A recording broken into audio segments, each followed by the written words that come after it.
خلق الإنسان علمه البيان.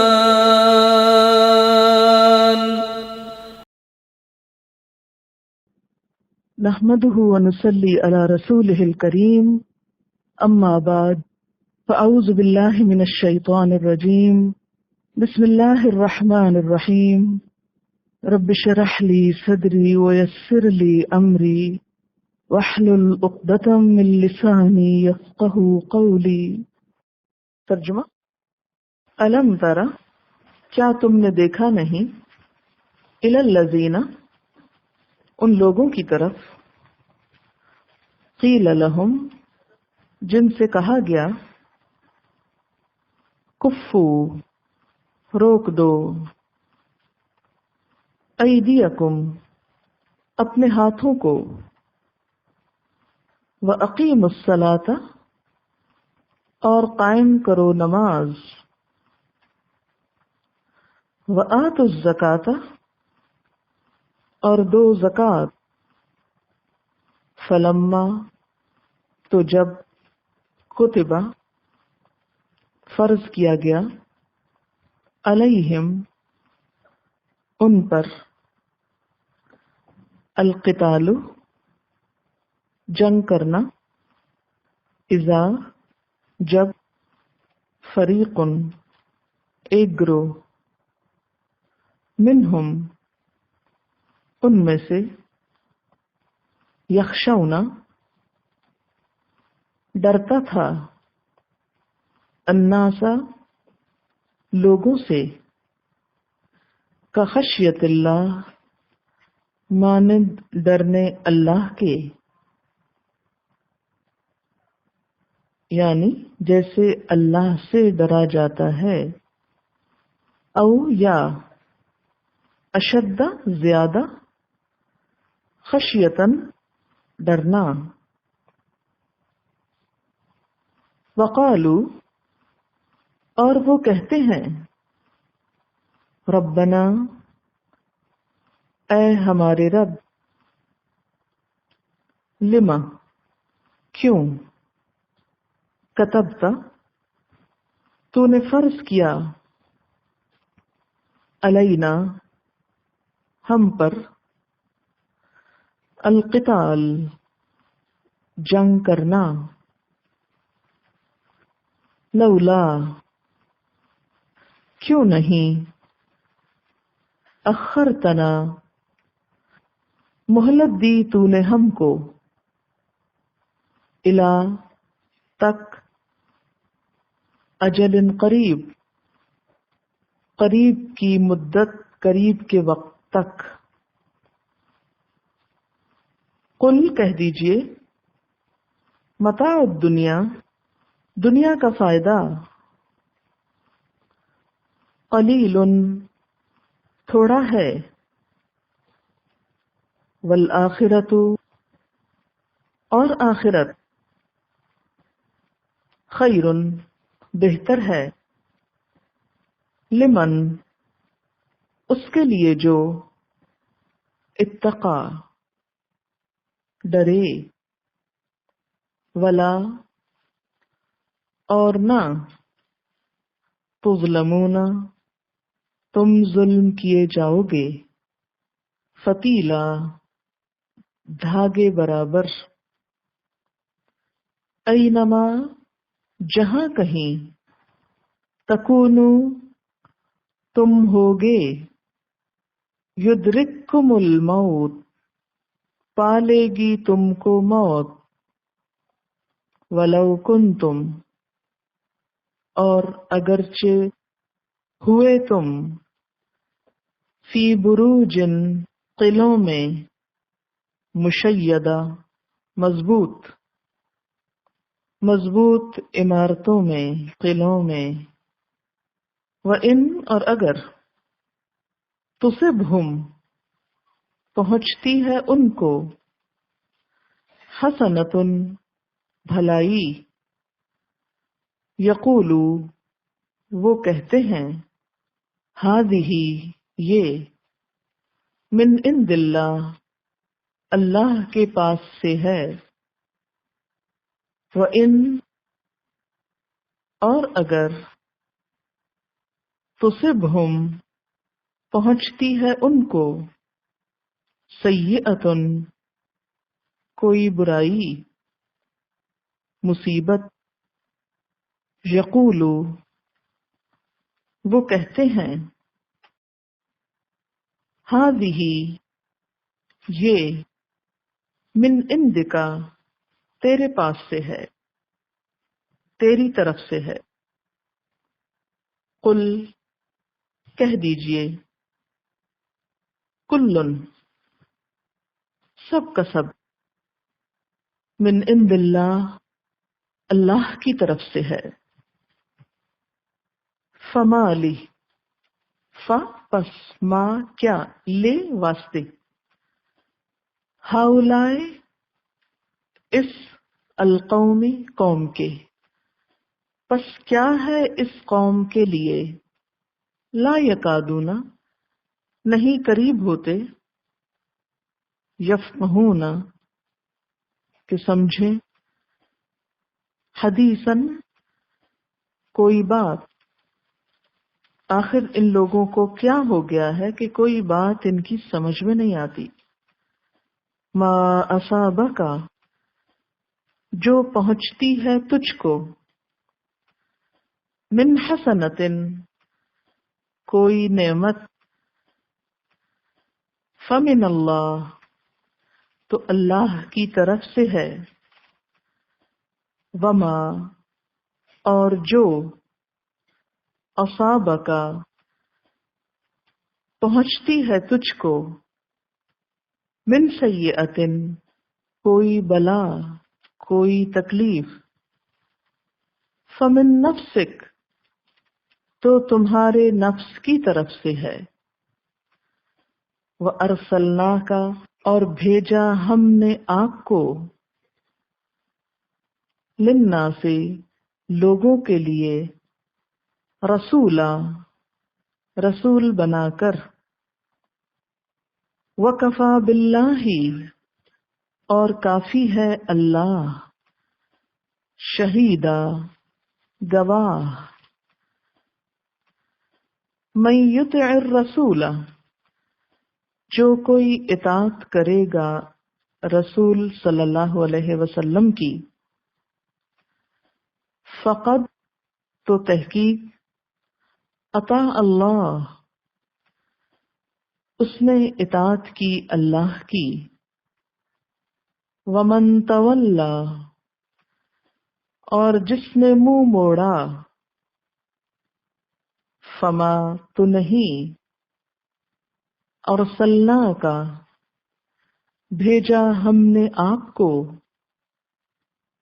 علیہم ان پر حفیظا حفاظت کرنے والا نگہبان پاسبان تفسیر الم تر الی الذین قیل لهم کفوا ایدیکم کیا تم نے دیکھا نہیں ان لوگوں کو جن سے کہا گیا تھا اپنے ہاتھوں کو روک کے رکھو وَأَقِيمُوا الصَّلَاةَ وَآتُوا الزَّكَاةَ اور نماز قائم کرو اور زکوٰۃ دیا کرو فَلَمَّا كُتِبَ عَلَيْهِمُ الْقِتَالُ پھر جب ان پر قتال لکھ دیا گیا یعنی جنگ فرض کر دی گئی مدینہ میں اِذَا فَرِيقٌ مِّنْهُمْ تو ایک گروہ ان میں سے یخشون الناس لوگوں سے ڈرنے لگا کخشیت اللہ جیسے اللہ سے ڈرا جاتا ہے او اشد خشیہ یا اس سے بھی زیادہ ڈرنا آپ سب جانتے کہ ہجرت سے پہلے مکہ میں اسلام کے مخالفین مسلمانوں کو بہت ستاتے تھے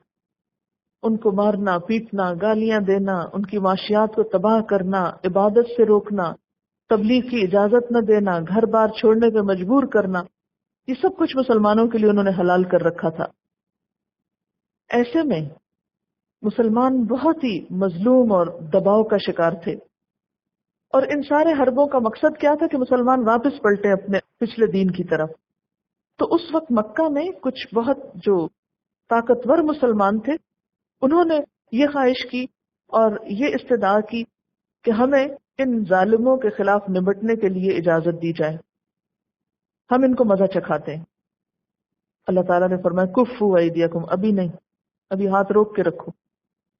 کیوں؟ اس لیے کہ ابھی تم میں وہ دم خم نہیں، ابھی تم میں وہ طاقت نہیں، ابھی تم میں وہ تیاری نہیں، ابھی تم اتنی تعداد میں نہیں، ابھی تمہارے پاس وہ اسلحہ نہیں. ابھی دشمن کو چھیڑنا بڑے نقصان کا ذریعہ ہوگا. کیونکہ پیچھے آپ نے دیکھا نا یہ جہاد کی آیتیں اور حدیثیں جب کوئی پڑھتا تو انسان کہتا ہے ابھی کودو جنگ میں، ابھی کوئی میدان ملے مجھے. لیکن بغیر تیاری کے کودنا خودکشی کے مترادف ہے. اب دیکھیں نا پچھلی آیت پڑھ کے آپ کو کیا لگ رہا ہوگا، بس اب کوئی جگہ ملے تو میں بھی اپنے جوہر آزماؤں. لیکن فوراً اللہ تعالیٰ نے مکے دور کے حالات سنائے اور یہ بتایا کہ ہاں اس کام تک پہنچنے کے لیے پہلے تیاری ضروری ہے. اور تیاری کس ذریعے سے؟ کفو ایدیکم، صبر کرو، اقیموا الصلاۃ وآتوا الزکوٰۃ، نماز اور زکوٰۃ پہ بھی توجہ دو. نمازیں تو پوری کر لو. ابھی آپ دیکھیں نا ہمارا حال کیا ہے. نماز تو بھی خشوع و خضوع سے 5 وقت ٹائم پہ پڑھنی نہیں آئی. یعنی 5 نمازوں میں ایک تو ضرور لیٹ کریں گے، ہو ہی نہیں سکتا صحیح وقت پہ پڑھے. ہے یا نہیں یہ بات؟ اقیم الصلاۃ کا حق تو نہیں ادا ہوتا نا. آتوا الزکوٰۃ، زکوٰۃ دینے میں ابھی ہم کو پورے مسائل ہی نہیں پتا کیا کیا زکوٰۃ میں آتا ہے اور کیا دینا ہے اور کیا نہیں. بس ہو گیا جو ہو گیا، میں نہیں معلوم. یعنی ابھی تم نے اپنے دین کی اساسیات، بیسکس، بنیادیں تو پوری نہیں کی. سب دشمن سے جنگ لڑنے چلے ہو، یعنی ابھی نہیں لڑ سکتے. کفو ایدیکم، ہاتھ روک کے بیٹھو. یعنی بڑی جنگ سے پہلے، بڑے جہاد سے پہلے، دشمن سے لڑنے سے پہلے اپنے آپ سے تو لڑ لو، خود سے تو کچھ کرا لو. تو اس وقت مسلمانوں سے کیا کہا گیا کہ ابھی تم صبر کرو، نماز اور زکوٰۃ کی ادائیگی کرو. قبل از وقت اقدام درست نہیں. یہ اسلام کا طریقہ نہیں کہ بغیر تیاری کے میدان میں کودے انسان. ابھی مکہ میں 13 سال تربیت ہی تربیت. اور یہی ہوا کہ جب مدینہ میں مسلمان پہنچے اور جہاد فرض کیا گیا تو جو لوگ ابھی اس سٹینڈرڈ پہ نہیں آئے تھے وہ نام سنتے ہی ڈر گئے. یعنی یہ منافقین کے بارے میں نہیں آئے تھے، یہ مسلمانوں ہی کے بارے میں. لیکن ان میں سے ہر گروہ میں کچھ ایسے لوگ ہوتے ہیں جن کی ہمت کم ہوتی، جو قربانی نہیں کرنا چاہتے.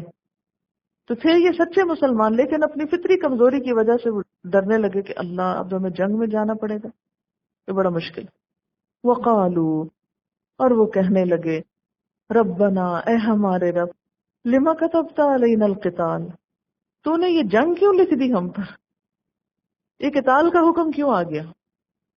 لولا اخرتنا، کیوں نہ تو نے ہم کو مہلت دی، الی اجل قریب، تھوڑی اور مدت، اگر تھوڑے دن اور مہلت مل جاتی نا تو ہم زیادہ اچھی تیاری کر لیتے. ابھی ہم تیار نہیں ہیں. قل متاع الدنیا قلیل، کہہ دو دنیا کی متاع بہت تھوڑی ہے. یہ اصل میں تیاری کی بات نہیں، یہ تمہارا نفس تم کو دھوکہ دے رہا ہے. اللہ کو پتہ ہے تیاری ہو چکی ہے. اب تم اس قابل ہو گئے ہو، اب لڑ سکتے ہو، اب تم میں وہ دم خم آ گیا ہے جو ہونا چاہیے. اب بات کچھ اور ہے جس کو تم تیاری کا نام دے رہے ہو. بات یہ ہے کہ تمہیں دنیا سے تھوڑی محبت ہے اب بھی. تو ان کو بتاؤ کہ دنیا جو ہے، کل متاع الدنیا، ان کو بتاؤ کہ دنیا کے فائدے اور دنیا کے سامان یہ تو بہت تھوڑی چیز ہے. اچھا یہ جو پیچھے تھا نا الذین آمنوا یقاتلون فی سبیل اللہ، اس میں آپ دیکھیں کہ آج کل اگر دیکھا جائے تو جنگ کس لیے کی جاتی؟ مصنوعات کے لیے، خام مال فراہم کرنے کے لیے. یعنی مختلف ملک فتح کیے جاتے ہیں تاکہ وہاں لوگوں کو اپنے تسلط میں لا کے ان ملکوں سے را مٹیریل لے کے ان سے پھر دوسری پروڈکٹس تیار کر کے پھر خوب مال کمایا جائے. تو بعض لوگ مال غنیمت کے لیے، دنیا کے ساز و سامان کے لیے جنگ کرتے ہیں. بعضوں کا جنگ کی جاتی ہے اقتدار حاصل کرنے کے لیے، کبھی اس لیے کی جاتی کہ ذاتی اور قومی برتری حاصل ہو، کبھی صرف ملکوں کو فتح کرنا. جیسے سکندر اعظم کا شوق کیا تھا؟ ساری دنیا فتح کر لو. تو شوق ہے ایک، لوگوں کو مصیبت میں ڈالا ہوا ہے. بسا اوقات غلام اکٹھے کرنے کے لیے، بعض اوقات منڈیاں بنانے کے لیے اپنے سودوں کی، اپنے مال تجارت کی، بعض اوقات ایسے علاقوں میں سرمایہ لگا کر مزید فائدہ اٹھانے کے لیے. لیکن ایک مومن کس لیے لڑتا ہے؟ فی سبیل اللہ. پھر اس کے بعد آپ دیکھیے کہ یہاں پر یہ فرمایا گیا کہ لولا اخرتنا کا لفظ جو ہے حمزہ خیرے سے ہے، مؤخر کرنا، ملتوی کرنا، مہلت دینا، ٹو ڈیلے، پوسٹ پون کرنا. اللہ تو نے ہمیں کچھ اور کیوں نہ تاخیر دے دی، تو نے تو ہمیں کچھ اور وقت کیوں نہیں دے دیا. قل متاع الدنیا قلیل، کہہ دیجئے کہ دنیا کا فائدہ بہت تھوڑا ہے، دنیا بہت تھوڑے دن کے لیے ہے. والآخرۃ خیر لمن اتقی، اور آخرت بہتر ہے، اچھی ہے، لیکن ہر ایک کے لیے نہیں. کس کے لیے؟ لمن اتقی، اس کے لیے جو تقوی اختیار کرے، جو اللہ سے ڈرے. ولا تظلمون فتیلا، اور تم نہ ظلم کیے جاؤ گے ایک دھاگے برابر بھی. اچھا، یہ جو کہا گیا کہ دنیا کا فائدہ تھوڑا ہے اور آخرت بہتر ہے، تو اگر اس کو تھوڑا سا دونوں کو کمپیئر کر لیا جائے، پہلی بات تو یہ کہ دنیا کی مدت کم ہے، آخرت کی مدت نہ ختم ہونے والی ہے. دنیا کی کوانٹٹی کم ہے، آخرت میں جو کچھ ملے گا اس کی کوانٹٹی بہت اچھی ہے. تو دنیا میں جو کچھ پایا جاتا ہے اس کی کوالٹی کسی کام کی نہیں، آخرت میں جو کچھ ہے وہ اپنی کوالٹی کے اعتبار سے بہت بہتر ہے. دنیا میں جو کچھ ملتا ہے مصیبتوں، پریشانیوں، آلائشوں کے ساتھ ملتا ہے، جبکہ آخرت میں بغیر کسی تکلیف کے ہر نعمت حاصل ہوگی. پھر یہ کہ دنیا میں انسان جتنی بھی کوششیں کرتا رہے فائدہ یقینی نہیں، جبکہ آخرت جب ایک دفعہ انسان کو مل جائے گی تو اس میں پھر فائدہ ہی فائدہ ہے، کہیں کوئی نقصان نہیں. کسی شاعر نے کہا تھا لا خیر فی الدنیا لمن لم یکن له من اللہ فی دار المقام نصیب فإن تعجب الدنیا رجالا فإنما متاع قلیل والزوال قریب. اس کا ترجمہ ہے اس ناپائیدار دنیا میں ایسے شخص کے لیے کچھ بھلائی نہیں جس کے لیے اللہ کی طرف سے پائیدار گھر یعنی آخرت میں کوئی جگہ نہ ہو. یعنی جس شخص کا آخرت میں کوئی حصہ نہیں اس کے لیے دنیا میں کوئی خیر نہیں، دنیا میں اس کے لیے کچھ بھلائی نہیں. پھر اگر دنیا کچھ لوگوں کو فریفتہ کرے تو آگاہ رہو کہ یہ دنیا تو متاع قلیل ہے اور اس کا زوال بہت قریب ہے. یعنی ادھر آنکھ بند ہوئی اور ادھر آخرت آ گئی، کچھ پتہ نہیں کب یہ چھن جائے. کہ پتہ ہے اینما تکونوا یدرککم الموت، جہاں کہیں تم ہوگے موت تم کو پالے گی. موت پیچھے پیچھے پھر رہی ہے، جہاں جاؤ گے پیچھے آئے گی. وَلَوْ كُنْتُمْ فِي بُرُوجٍ مُشَيَّدَةٍ، خواہ تم مضبوط قلعوں میں کیوں نہ ہو. بروج کا لفظ برج سے ہے. برج کہتے ہیں بنیادی طور پر بلند عمارت کو، مضبوط قلعے کو. آپ کو معلوم ہے نا ستاروں کی منزلوں کے لیے بھی برج کا لفظ استعمال ہوتا ہے. بارجہ بادبانی کشتی کے لیے استعمال ہوتا ہے. تو آج کل کے یہ جو فلیٹس اور اپارٹمنٹس اور ملٹی سٹوری بلڈنگز ہیں، اس کو بھی اگر آپ برج سے تشبیہ دیں. اور مشیدہ کا کیا مطلب ہوتا ہے؟ شین یہ دال، کسی عمارت کو پختہ اور مضبوط بنانا، جیسے پلستر کیا جاتا ہے نا، پکا کیا جاتا ہے. یعنی اگر تم اسکائی اسکریپرز میں بھی ہو، مضبوط قسم کی عمارتوں میں ہو، موت وہاں بھی ڈھونڈ لے گی تم کو. کبھی آپ کو کسی اونچی عمارت پہ جا کے مرنے کا خیال آیا؟ اس لیے نہیں کہ وہ نیچے دیکھ کے ڈر لگتا ہے. کبھی آپ نے زلزلے کے بعد تباہ شدہ عمارتیں دیکھی ہیں کہ آپ سوچیں کہ اتنی بلند بلند عمارتیں ہوتی ہیں اور کہاں کہاں لوگ پھنسے ہوئے ہوتے ہیں. ابھی جو ٹوین ٹاورز میں لوگ چھلانگے لگا رہے تھے اور جس طرح وہ تباہی ہوئی.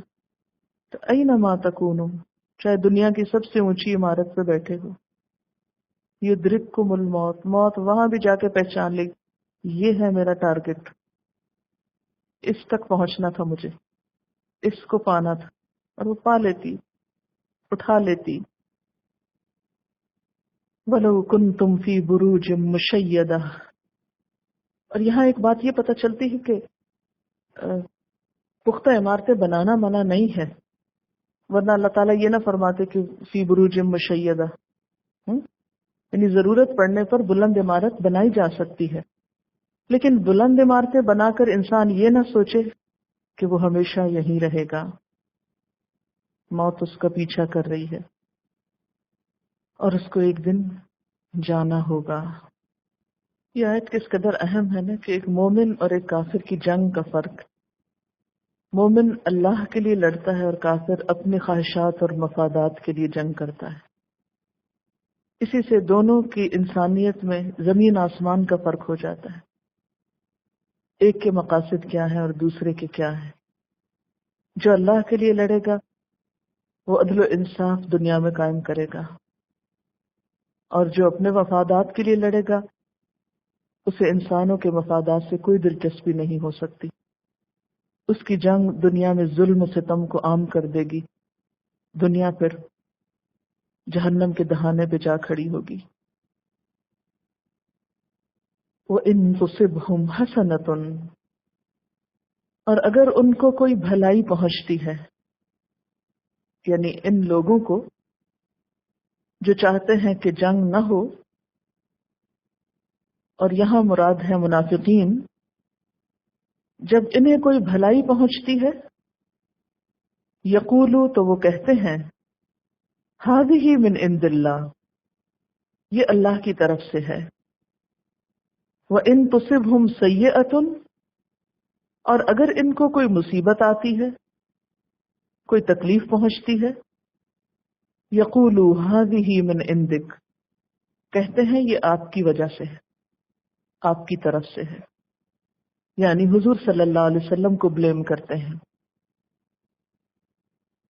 کہ تمہارا دین اختیار کرنے کی وجہ سے آئی ہے. قل کل من عند اللہ، کہہ دیجئے سب اللہ ہی کی طرف سے ہوتا ہے، سب کچھ اسی کے اذن سے ہوتا ہے. فما لہؤلاء القوم، ان لوگوں کو کیا ہو گیا ہے، لا یکادون یفقہون حدیثا، کہ یہ کوئی بات سمجھتے ہی نہیں. کیونکہ منافقین کی صفت شروع میں بتائی گئی کہ لا یشعرون، سورۃ المنافقون میں آتا ہے لا یفقہون، یہاں بھی کیا بتایا گیا، لا یکادون یفقہون حدیثا، کہ ان کو کوئی بات سمجھ میں نہیں آتی. حدیثہ سے مراد کوئی عام بات بھی ہو سکتی ہے اور اللہ کی بات بھی ہو سکتی ہے، کہ ان لوگوں کو اللہ کی کتاب قرآن کلام سمجھ میں نہیں آتا، اللہ کا حکم سمجھ میں ہی نہیں آتا، اسی وجہ سے یہ بات کی تہ تک نہیں پہنچ سکتے، اچھے برے کا فرق نہیں پہچان سکتے. ما اصابک من حسنۃ، جو بھی پہنچتی ہے آپ کو کوئی نعمت، حسنہ سے مراد یہاں نعمت، جو بھی آپ کو کوئی نعمت پہنچتی ہے، کوئی خیر پہنچتی ہے، کوئی بھلائی پہنچتی ہے، فمن اللہ، تو وہ اللہ کی طرف سے ہوتی ہے. وما اصابک من سیئۃ، اور جو بھی پہنچتی ہے آپ کو کوئی تکلیف، فمن نفسک، تو وہ تمہارے نفس کی طرف سے ہوتی ہے. یعنی انسان کو کوئی بھی تکلیف جو آتی ہے تو وہ اس کے اپنے اعمال کی شامت کے نتیجے کے طور پر آتی ہے. یعنی بہت سی مصیبتیں اور پریشانیاں انسان کے اعمال کا نتیجہ ہوتی ہیں. جیسے قرآن پاک میں آتا ہے سورۃ الشورى میں وما اصابکم من مصیبت فبما کسبت ایدیکم ویعفو عن کثیر، اور جو بھی پہنچی تم کو کوئی مصیبت تو وہ بوجہ تمہارے ہاتھوں کی کمائی کے تھی، تم خود اس کا سبب تھے. ویعفو عن کثیر، اور وہ بہت سی چیزوں کو تو ایسے ہی معاف کر دیتا ہے. مشکلات سے نکلنے کا ذریعہ استغفار ہے، اور اس میں بھی حکمت کیا ہے؟ کیونکہ انسان کے گناہوں کے نتیجے میں بسا اوقات مشکل آتی ہے، تو جب انسان استغفار کرتا ہے تو وہ چھٹنے لگتی، جیسے بادل آ گئے غم کے تو آپ استغفار کریں تو وہ چھٹ جائیں گے، کیونکہ اللہ تعالیٰ کی بسا اوقات ناراضگی ہوتی ہے۔ اور ایسے میں ہمیں استغفار کرنے کے ساتھ ساتھ اپنی خطاؤں، غلطیوں اور قصوروں کی طرف بھی نظر ڈالنی چاہیے کہ کہیں ہمارے اخلاق میں، ہمارے رویے میں، ہمارے معاملات میں، ہماری عبادات میں کوئی کوتاہی تو نہیں ہو رہی۔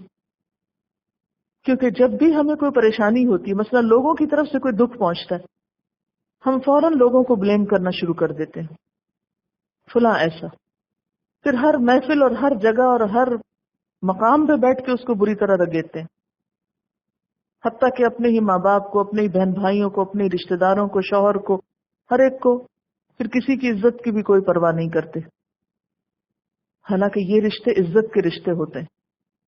ان کی برائیاں بیان کرنا اپنی ہی عزت کو گنوانا ہوتا ہے، یہ بات بھی ایک یاد رکھیے۔ اس لیے ہر ایک سے ان رشتوں کی شکایت کبھی نہ کریں، چاہے کتنے ہی برے کیوں نہ ہوں۔ لیکن بسا اوقات جب ہمارے رشتہ دار ہم سے زیادتی کرتے ہیں تو ہم ان کو برا تو کہتے ہیں، مگر خود کبھی نہیں سوچتے کہ ہم نے کیا کیا، ہمارا بھی کوئی قصور ضرور ہوگا۔ لیکن شیطان ہمیں وہ دیکھنے نہیں دیتا، نہ اپنی غلطی دیکھنے دیتا ہے، نہ اعتراف کرنے دیتا ہے، نہ اس کی اصلاح کرنے دیتا ہے، ساری قوت اس پہ لگا دیتا ہے کہ دوسرے کو بلیم کرتے رہو اور ان کے خلاف اگل اگل کے خود ٹھنڈے ہوتے رہو۔ تو اس آیت سے کیا پتہ چلتا ہے کہ ٹھیک ہے، مشکل آتی، مصیبت آتی ہے، لیکن فمن نفسک، وہ تمہارے نفس کی طرف سے بھی ہو سکتی، اور اس کا ایک اور معنی یہ بھی نکلتا ہے کہ وہ تمہاری تقدیر میں تھی، فمن نفسک، تمہارے حصے میں لکھی ہوئی تھی، آ گئی۔ تو اب علاج کیا ہے؟ استغفار، یا اللہ جو کچھ بھی ہو گیا تو معاف کر دے، کیونکہ ہم واقعی اس قابل نہیں ہے کہ کوئی بوجھ اٹھا سکے اور اللہ کی ناراضگی کا بوجھ اٹھا سکے، اس کے تو ہم قابل ہو ہی نہیں سکتے۔ وَيَعْفُو عَنْ كَثِيرٍ، بہت سی باتوں سے تو ویسے ہی درگزر کر دیتا ہے۔ اگر انسان کو کوئی دکھ یا مصیبت آئے تو بسا اوقات اس کی شامت اعمال کا نتیجہ ہوتی، اور خوشی اور فائدے کی بات محض اللہ کا فضل اور احسان ہے۔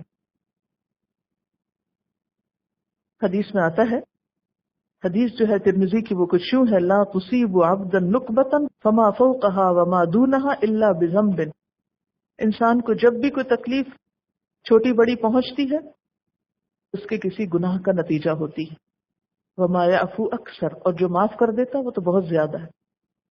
اچھا، یہ تکلیف ہے کیا؟ مثلا کہیں دروازے میں ہاتھ آ گیا، کہیں ٹھوکر لگ گئی، کہیں کونی لگ گئی، کہیں کوئی چیز آ پڑی، چھوٹی چھوٹی چیزیں ہم کو دن رات میں جو تکلیفیں ہوتی رہتی، ایسے ہر دکھ اور تکلیف سوچا کریں ابھی میں نے کیا کیا تھا، اور الحمدللہ آپ نے دیکھا ہوگا کہ فوراً آپ کو یاد بھی آ جاتی۔ اچھا، یاد آنے پہ ہونا کیا چاہیے؟ استغفار شروع کر دے انسان کہ شکر اس سے بڑی نہیں اور اللہ نے بچا لیا، لیکن ہم استغفار نہیں کرتے، پھر کہتے نہیں نہیں یہ ایسے ہی تمہارے ذہن میں خیال آ رہا ہے، ایسے ہی ہوگی کوئی، ضروری تو نہیں کہ یہی وجہ، یہ تم کیوں وہم کر رہی ہو کہ فلاں گناہ کی وجہ سے یہ ہو گیا۔ نہیں، ضرور سوچا کریں اور اس پر پردہ ڈالنے کی بجائے، تعویل کرنے کی بجائے استغفار شروع کر دیا کریں، تو آپ دیکھیں گے کہ اس سے انسان کا درجہ اور اللہ کے قریب ہو جاتا ہے۔ لیکن ہم مصیبتوں اور تکلیفوں میں یہ سوچنا بھی نہیں چاہتے، کوئی کہے تو ہم اس کے دشمن ہو جائے، تم کون ہوتے مجھے کہنے والے۔ لیکن یہ توفیق بھی تو اللہ ہی دیتا ہے کہ ہم اپنی غلطی بھی مان جائیں کسی موقع پر، کیونکہ دنیا کا مشکل ترین کام اپنی غلطی تسلیم کرنا ہے۔ ہر وقت ہماری نگاہیں دوسروں کی طرف ہوتی کہ اور کیا کون کر رہا ہے، کون کتنا گناہ گار ہے، کس نے کیا کیا، یہ سوچنے کی فرصت ہی نہیں کہ ہم خود کیا کرتے ہیں۔ تو جس دن ہماری نگاہ بدلی نا کہ لوگوں کی غلطیاں چننے کی بجائے اپنی چننے لگ گئے کہ ہمارا بھی تو کوئی قصور ہوگا، تو بہت سی چیزوں کی اصلاح ہو جائے گی۔ رہے دیکھتے اوروں کے عیب و ہنر، پڑی اپنے گناہوں پہ جب نظر تو نگاہ میں کوئی برا نہ رہا۔ جو لوگ ہر وقت دوسروں کے عیب ٹٹولتے رہتے ہیں بالآخر ان کا انجام کیا ہوتا ہے کہ وہ اپنے ہی عیب ظاہر کرنے لگتے ہیں، ان کے اپنے ہی ظاہر ہو جاتے ہیں. وَأَرْسَلْنَاكَ لِلنَّاسِ رَسُولًا، اور ہم نے آپ کو رسول بنا کر بھیجا ہے. یعنی نبی صلی اللہ علیہ وسلم کا مقام کیا ہے کہ آپ لوگوں کو ہدایت کی راہ بتائیں، آپ لوگوں کے لیے پریشانی کا سبب نہیں بن کر آئے، آپ مصیبتیں نہیں لائے. اصل میں منافق کیا سمجھتے تھے کہ اچھے بھلے ہم رہ رہے تھے، یہ جب سے اسلام ہونے لگا ہمارے لیے ہر طرف سے مصیبتیں کھڑی ہو گئیں. اب ظاہر مدینہ میں وہ امن چین سے رہ رہے تھے، تجارت کرتے، مال کماتے.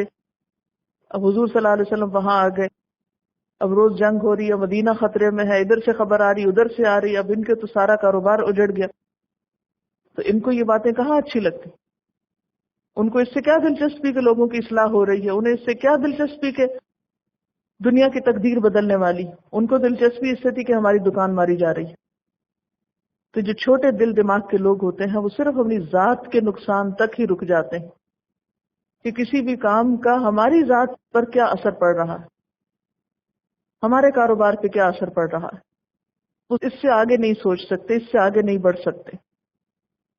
وَكَفَى بِاللَّهِ شَهِيدًا، اور کافی ہے اللہ گواہ، اللہ کی گواہی کافی ہے. کس پر؟ آپ کے رسول ہونے پر، یہ مانے یا نہ مانے. مَن يُطِعِ الرَّسُولَ فَقَدْ أَطَاعَ اللَّهَ، جو رسول کی اطاعت کرتا ہے اس تحقیق وہ اللہ کی اطاعت کرتا ہے. یعنی آپ کی اطاعت کرنا، آپ سے وفاداری کرنا، دراصل اللہ کی بات ماننا ہے، کیونکہ آپ کی اطاعت کا حکم بھی اللہ تعالیٰ نے دیا ہے. وَمَن تَوَلَّا، اور جس نے منہ موڑا، کس سے منہ موڑا؟ آپ سے اور آپ کی اطاعت سے. فَمَا أَرْسَلْنَاكَ عَلَيْهِمْ حَفِيظًا، تو ہم نے آپ کو ان پر نگہبان بنا کے نہیں بھیجا. یعنی آپ اس بات کی ٹو میں نہ لگے رہیں کہ کون اطاعت کرتا اور کون نہیں کرتا.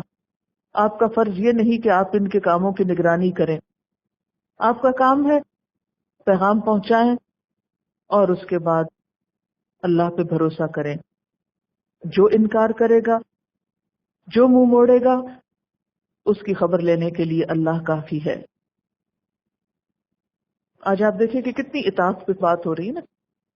اس سے یہ پتہ چلتا ہے کہ جیسے سورۃ آل عمران میں پیغمبروں کی وہ کوالٹیز تھی جس سے ایک اچھے انسان اور لیڈرشپ کی اچھی کوالٹیز کا پتہ چلا ہمیں، اور یہاں سورۃ النساء میں ان باتوں اور ان خرابیوں کی طرف توجہ دلائی جو معاشرے کے امن امان کو خراب کرتی ہیں، خواہ وہ یتیموں کے حقوق کی پامالی ہو یا عورتوں کے حقوق کی پامالی یا پھر اور منفی خصوصیات جو کسی انسان کی شخصیت میں ہو سکتی.